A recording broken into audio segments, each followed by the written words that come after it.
जय हिंद दोस्तों, आप सभी का स्वागत है एक बार फिर से आपके अपने यूट्यूब चैनल यूनिक ज्ञान में। आज हम MA first semester political science paper second की क्लासेस स्टार्ट करेंगे, जिसमें हमने आपको सिलेबस पहले ही बता दिया है।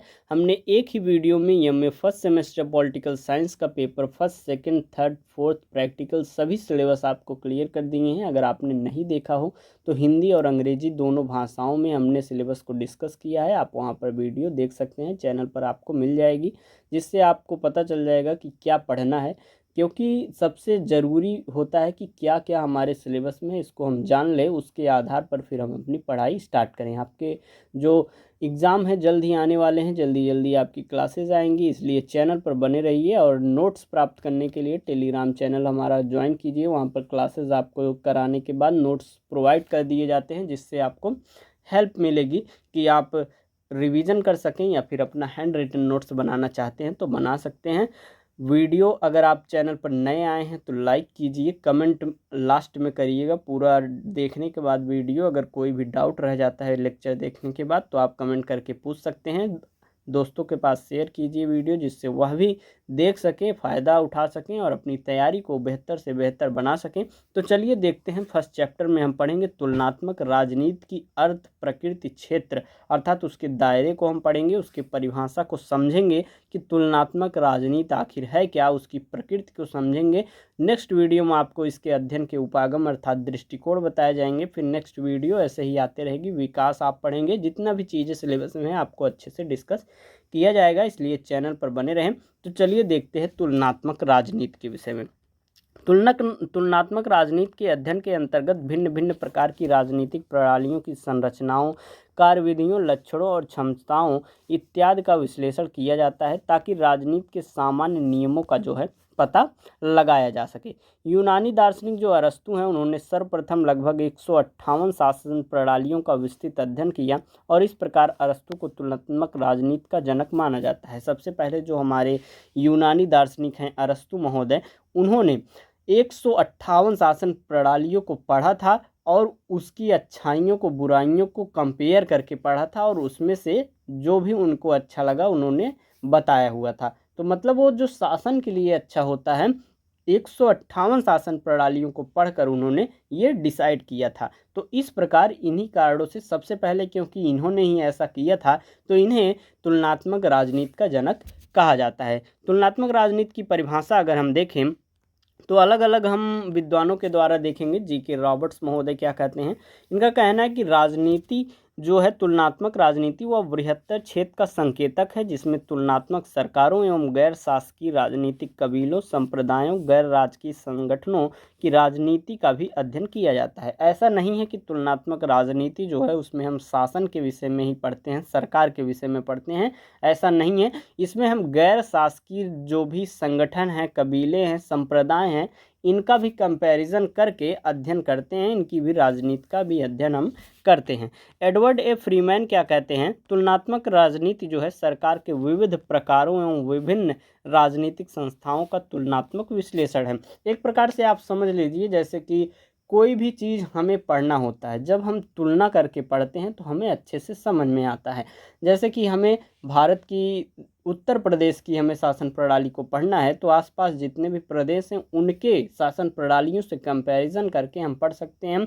या फिर आपको अभी दृष्टिकोण में बताया जाएगा, इसके उपागम में बताया जाएगा कि अध्ययन करने के उपागम के अनुसार देखेंगे कि आप विभिन्न प्रकार के उपागम है, दृष्टिकोण है, ऐतिहासिक है, आधुनिक है, दार्शनिक है, ये सभी चीज़ें तो ऐतिहासिक आधार पर भी तुलना करके पढ़ा जाता है। जैसे कि इतिहास में ऐसी समस्या आई थी तो किस शासक ने किस प्रकार से इसका समाधान किया था, ऐसा हम जब तुलना करके पढ़ेंगे तो भविष्य में ऐसी समस्या आएगी तो हम उसका किस प्रकार से समाधान करेंगे। ऐसे ही हर एक टॉपिक को समझा जाता है, हर एक उपागम आपको नेक्स्ट वीडियो में समझाया जाएगा।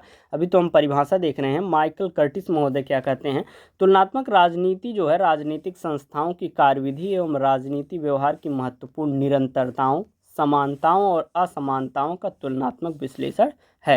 राल्फ ब्रेबंती महोदय क्या कहते हैं, तुलनात्मक राजनीति जो है संपूर्ण राजनीति व्यवस्था में उन तत्वों की पहचान तथा तुलनात्मक व्याख्या है जो राजनीतिक कार्यों व उनके संस्थागत प्रशासन को प्रभावित करते हैं। तुलनात्मक राजनीति की प्रकृति की बात करें तो तुलनात्मक राजनीति की प्रकृति से तुलना के विविध आधारों तथा रूपों का विश्लेषण किया जाता है। तो इसका तुलना जो है दो प्रकार से होता है। तुलनात्मक राजनीति में तुलना जो है वह दो प्रकार से होती है। पहली होती है ऐतिहासिक तुलना, दूसरी होती है समकालिक। आपको शब्द से ही पता चल रहा है कि ऐतिहासिक तुलना अर्थात ऐतिहासिक प्रशासन जैसा रहा, ऐतिहासिक जो भी घटनाएं घटी, ऐतिहासिक चीज़ों को पढ़कर उनसे तुलना करके हमें सीखा जाता है जिससे, तो वो ऐतिहासिक तुलना होता है। समकालिक अर्थात एक ही काल में हमारा यह जो समय है 2024 का जो समय है, इसमें यहाँ पर क्या हो रहा है, बगल के देश बांग्लादेश में क्या हो रहा है, ऐसे अलग अलग एक ही काल में विभिन्न संगठनों, विभिन्न शासकों या गैर शासकीय संगठनों का जब तुलना करके हम अध्ययन करते हैं तो वह समकालिक या एककालिक तुलनाओं में आता है। तो हम पहले सबसे क्या पढ़ेंगे, ऐतिहासिक तुलनाएं। एक समय में विद्यमान राजनीतिक संस्था की किसी और समय में पाई जाने वाली राजनीतिक संस्था से तुलना करना ऐतिहासिक तुलनाएं कहलाता है। अर्थात यह हमारा जो समय है, मान लीजिए इस समय की राजनीतिक संस्था जो है, इसकी तुलना हम 10 साल पहले की राजनीतिक संस्था से तुलना करें और उसका अध्ययन करें तो वह ऐतिहासिक तुलना कहलाएगा। आगे हम देखेंगे ऐतिहासिक तुलनाएं जो हैं एक देश के अंदर भी की जा सकती हैं और विभिन्न देशों के संदर्भ में भी की जा सकती हैं। अर्थात ऐतिहासिक तुलना जो है, हम अभी यह देख सकते हैं कि भारत में इस समय राजनीतिक संस्था कैसी है, संगठन कैसे हैं, और 10 साल पहले इसी देश से कंपैरिजन करके पढ़ सकते हैं। और साथ ही साथ विभिन्न देशों से अर्थात अपने देश और दूसरे देश के भी ऐतिहासिक जो भी संस्थाएं हैं उनसे तुलना करके हम पढ़ सकते हैं। तो यह ऐतिहासिक तुलना के अंतर्गत आ जाता है। ऐतिहासिक तुलनाओं का व्यापकतम और सीमित दोनों ही स्तरों पर प्रयोग किया जा सकता है, किंतु इनका एक देशीय स्तर पर प्रयोग अधिक सरल और उपयोगी होता है। आगे हम देखेंगे दूसरा हमारा है समकालिक। समकालिक तुलनाएं एक ही समय में विद्यमान अर्थात वर्तमान समय में पाई जाने वाली राजनीतिक संस्थाओं, व्यवस्थाओं और राजनीतिक प्रक्रियाओं, राजनीतिक व्यवहारों से संबंधित होता है। ये तो हमने आपको समझाया, एक ही समय में विद्यमान। बस समकालिक शब्द का आप अर्थ समझ जाइए, आप अच्छे से इस तुलना को समझ जाएंगे, इसकी प्रकृति को समझ जाएंगे। समकालिक तुलनाओं में किसी देश के संपूर्ण शासन तंत्र को सम्मिलित किया जा सकता है या फिर किसी राजनीतिक संस्था, प्रक्रिया या व्यवहार की तुलना की जा सकती है। अर्थात समकालिक तुलना जो है तो हम पूरे देश का भी शासन तंत्र को तुलना करके पढ़ सकते हैं या उसकी राजनीतिक संस्था, प्रक्रिया या व्यवहार की तुलना कर सकते हैं। किसी भी संस्था की जो एक देश या इसके किसी एक भाग से संबंधित हो सकी है, ऐसी ही अन्य संस्थाओं से जो अनेक देशों या संपूर्ण विश्व से ली जा सकती है, तुलना करना समकालिक तुलनाएं कहलाता है।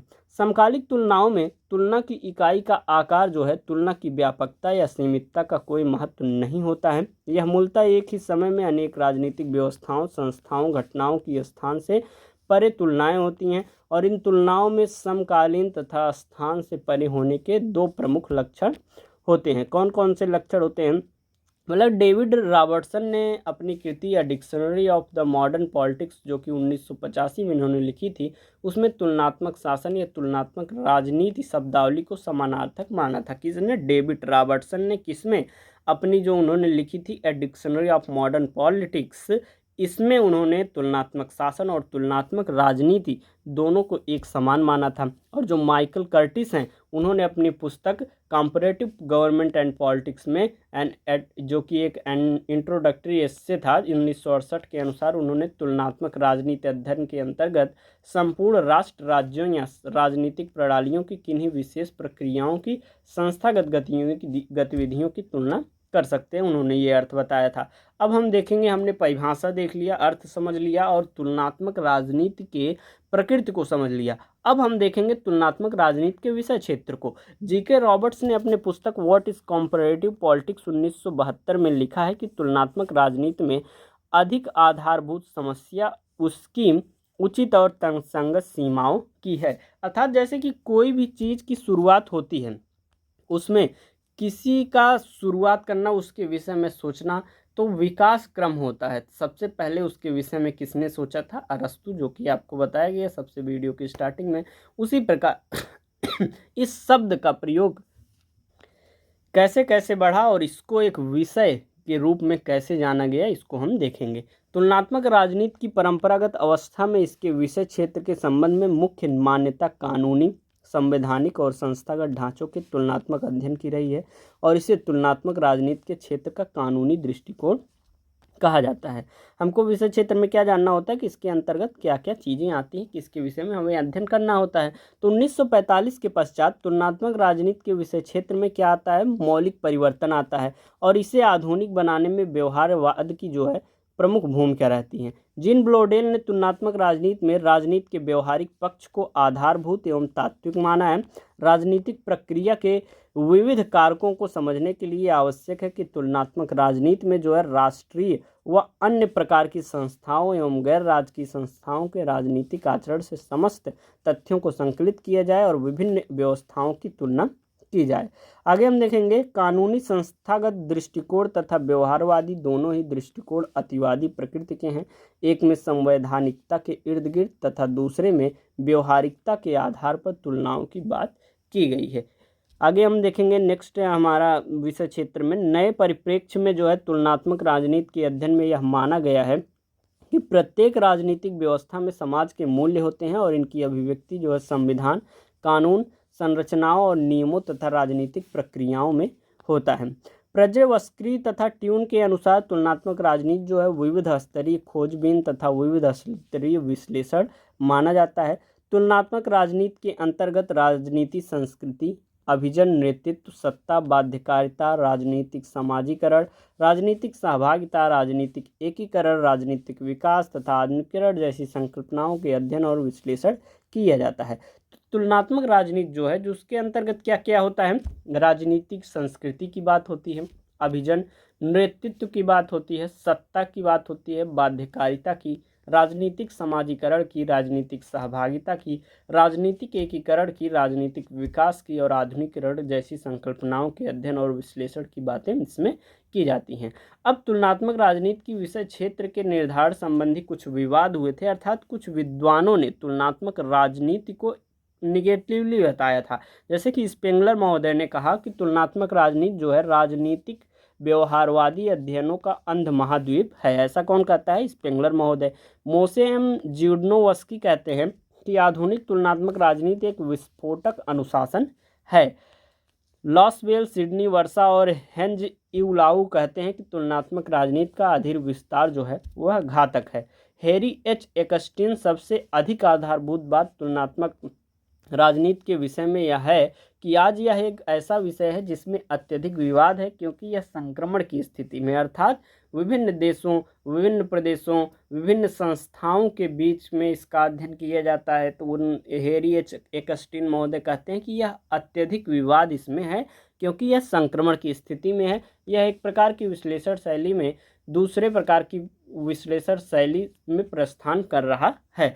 तो ये बातें हो गई कि इसका विषय क्षेत्र क्या रहा, प्रकृति क्या रही, परिभाषा क्या रही, इसका विकास किस क्रम में हुआ, किस प्रकार से एक इस शब्द की उत्पत्ति हुई और यह कैसे एक विषय के रूप में परिवर्तित हुआ, इसको आपको नेक्स्ट चैप्टर में बताया जाएगा। तो चैनल पर बने रहिए, वीडियो को ज़्यादा से ज़्यादा दोस्तों के पास अवश्य शेयर कीजिए, वीडियो लाइक कीजिए। आपका सिलेबस कंप्लीट कराया जाएगा, चैनल पर बने रहिए। मॉडल पेपर भी दिए जाएंगे, प्रीवियस ईयर क्वेश्चन भी सॉल्व कराए जाएंगे।